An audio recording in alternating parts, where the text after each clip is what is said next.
The note touched his palm for less than a second, just enough time for the words to burn into his skin. "You're in a trap, don't move."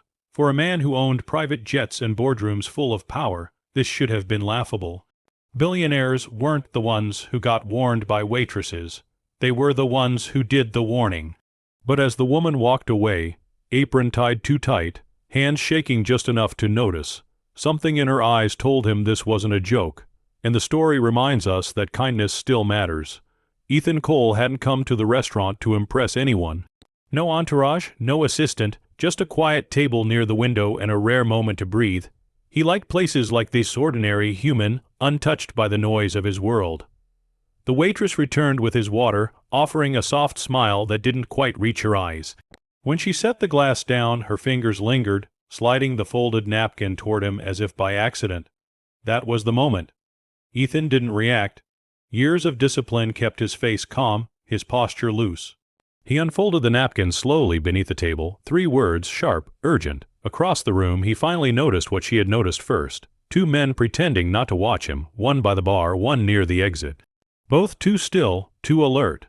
His pulse stayed steady, but his mind moved fast. Corporate rivals, extortion, he'd had threats before, but never like this, never in public, never with a stranger risking her job to save him.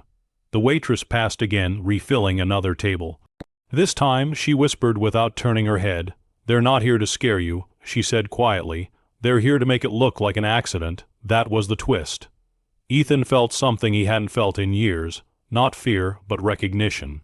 He'd grown up watching his father work double shifts as a server, come home exhausted but proud. This woman, she had the same tired strength, the kind that notices details, the kind that chooses to care when it's safer not to. "Why help me?" he asked softly as she cleared his plate. She hesitated.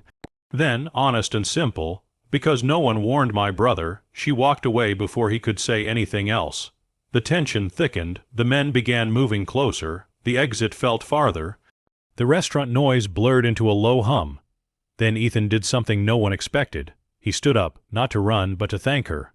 "Loud enough for the room to hear, I just want to say," he said, voice calm, warm, "this is the best service I've had in years." Every eye turned. The 2 men froze. The manager approached confused. The waitress stopped mid-step, her face pale. Ethan placed the napkin on the table, unfolded.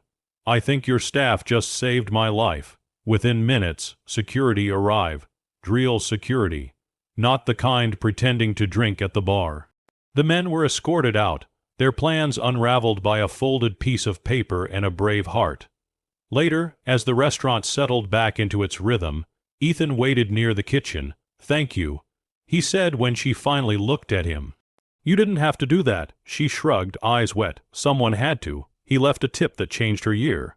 Then he did something that changed her life. He funded her nursing school application she'd been hiding in her locker, unfinished because life had gotten in the way.